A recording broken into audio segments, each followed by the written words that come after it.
విశాఖలోని Dwaraka Nagar crime police station పరిధిలో మార్చి 1వ తేదీన జరిగిన దొంగతనం కేసును పోలీసులు ఛేదించారు. మధురా నగర్ లోని రాధా మాధవ్ టవర్స్ లో ఉంటున్న మరకాని కృష్ణ అతని కుటుంబ సభ్యులు ఇంట్లో లేని సమయంలో తాళాలు విరగ్గొట్టి 23 తులాల బంగారం, ₹1,00,000 నగదు అపహరించిన కేసులో నిందితుడిని హైదరాబాద్ కు చెందిన తిప్పారాజు రామకృష్ణగా గుర్తించి అరెస్ట్ చేసినట్టు crime ACP Mohan Rao media సమావేశంలో తెలిపారు. అపహరించిన సొత్తును హైదరాబాద్ లో ఉంటున్న నిందితుడి సోదరి భాగ్యమ్మ మేనల్లుడు అశోక్ వద్ద దాస్తూ ఉంటాడని తెలిపారు. ఈ కేసులో ₹10,000 నగదు స్వాధీనం చేసుకున్నామని, అలాగే హైదరాబాద్ ఎస్ఆర్ నగర్ పోలీసులు వారిరువురి నుంచి ₹3,40,000 నగదు, 50 గ్రాములు, 26 గ్రాముల చొప్పున 2 బంగారు నెక్లెస్లు, 7 గ్రాముల చివరింగుల జత స్వాధీనం చేసుకున్నట్టు తెలిపారు. నిందితుడు ఇప్పటి వరకు 2 తెలుగు రాష్ట్రాల్లో కలిపి 79 ఇళ్లలో చోరీలకు పాల్పడినట్టు వెల్లడించారు. నిందితుడిని కోర్టులో హాజరుపరిచి జ్యుడిషియల్ రిమాండ్ కు తరలించినట్టు పేర్కొన్నారు.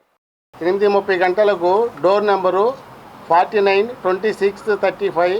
1వ అంతస్తులోని platform number 102 Radhamadhav towers Madhura Nagar Visakhapatnam సిటీలో నిర్వహించుతున్న కంప్లైంట్ అయిన మరకాని కృష్ణ గారు తన అమ్మమ్మ గారి వర్ధంతికి వెళ్ళడానికి గాను తన ఇంటికి తాళం వేసుకొని కుటుంబ సభ్యులతో కలిసి కాకినాడ వెళ్ళగా మరునాడు అంటే రెండవ రోజు 2/3/2025 తేదీన ఉదయం 8:30 గంటలకు తన ప్రక్కన ఇంటిలో ఉన్న శ్రావణి గారు ఫోన్ చేసి వారి ఇంటి తలుపు తాళం పగలగొట్టి ఉందని తెలియపరిచారు. దాని మీద వెంటనే కంప్లైంట్ తన కుటుంబ సభ్యులను తీసుకొని కాకినాడ నుండి బయలుదేరి మధ్యాహ్నం 12 గంటలకు తన ఇంటికి చేరుకొని తన ఇంటిలోకి వెళ్ళి చూడగా తన ఇంటి బెడ్రూమ్లోని మంచం మీద వారి బీరువా పట్టుకొని పెట్టినట్లు మరియు బీరువా తలుపు పగలగొట్టి ఉందని, తన బీరువా నందు ఉంచిన బంగారు ఆభరణాలు సుమారు 23 తులాలు మరియు 1,00,000 నగదు మొత్తం ₹6,75,000 విలువైనవి కనిపించకుండా పోయినాయని, మరియు సదరు బంగారము మరియు డబ్బులు ఎవరో గుర్తు తెలియని నేరస్తులు తన ఇంటిలోకి తలుపు తాళం పగలగొట్టి ప్రవేశించి దొంగిలించారని ద్వారకా క్రైమ్ పోలీస్ స్టేషన్ నందు ఫిర్యాదు చేశారు. దాని మీద కంప్లైంట్ గారు 2/3/2025 తేదీన క్రైమ్ నెంబరు 33/25 అంటే సెక్షన్ 331 క్లాజ్ 4, 305 క్లాజ్ ఏ బిఎన్ఎస్ యాక్ట్ కింద కేసు నమోదు చేయడం జరిగింది. దాని తర్వాత డీసీపీ క్రైమ్ శ్రీ లతామాధురి గారు, అలాగే నేను ఏసీపీ క్రైమ్ శ్రీ లక్ష్మణరావు గారు ఆదేశాల మేరకు Dwaraka crime sub division inspector Shri V Chakradhararao గారి ఆధ్వర్యంలో Dwaraka crime SI Raju, Dwaraka sub division crime సిబ్బంది అయిన ASI D Kishore Babu, constables V Appalanaidu, NA Raju, N Appalaraju, K Augustine, N Jagat కిరణ్లు బృందాలుగా విడిపోయి దర్యాప్తు ప్రారంభించడం జరిగింది. దర్యాప్తులో భాగంగా ఫింగర్ ప్రింట్స్ విభాగము వారు నేరస్తులు కొన్ని వేలిముద్రలను సేకరించి మరియు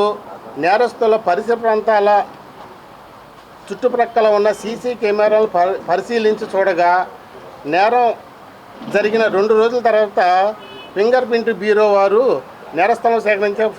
ఫింగర్ ప్రింట్స్ తెలంగాణ రాష్ట్రం చెందిన పాత నేరస్తుడైనటువంటి Tipparaju Ramakrishnaraju alias Ramu, Abhiram alias Seenu, son of Balayya, వయసు 26 సంవత్సరాలు, రజిక house number 8-2-299/FAE 45 Ambedkar Nagar road number 9 Film Nagar Jubilee Hills Hyderabad. నేటు ఎపటాల గ్రామం పెదకోతపల్లి మండలం అని, అలాగే మహబూబ్ నగర్ జిల్లా అని నేరస్తుని వేలిముద్రలతో సరిపోయినవని రిపోర్ట్ ఇవ్వగా అప్పటి నుండి ద్వారకా సబ్ డివిజన్ సిబ్బంది బృందాలుగా విడిపోయి హైదరాబాదు, సికింద్రాబాదు, మహబూబ్ నగర్, హుజూర్ నగర్, కోదాడ పరిసర ప్రాంతాల్లో ముద్దాయి గురించి వాకప్ చేయడం జరిగింది. మళ్ళీ ముద్దాయి యొక్క కుటుంబ సభ్యులు, బంధువులు మరియు స్నేహితులపై నిఘా ఉంచడం కూడా జరిగింది. తరువాత 6/5/25వ తేదీన హైదరాబాద్ నందు గల ఎస్ఆర్ నగర్ పోలీసు వారు ముద్దాయి మేనల్లుడు అయిన అశోక్ని మరియు అతని యొక్క భాగ్యమ్మను అరెస్ట్ చేసి వారి వద్ద నుంచి పై కేసులో ముద్దాయినటువంటి Tipparaju Ramakrishna Dwaraka police station crime నందు రిజిస్టర్ అయిన పై కేసులో దొంగిలించిన సొత్తులో అతని మేనల్లుడు అశోక్ ఉంచమని ఇచ్చిన కొంత భాగమైన 3,40,000 రూపాయల నగదును మరియు కొన్ని బంగారు వస్తువులు సీజ్ చేసి వారిద్దరిని అరెస్ట్ చేయడం జరిగింది.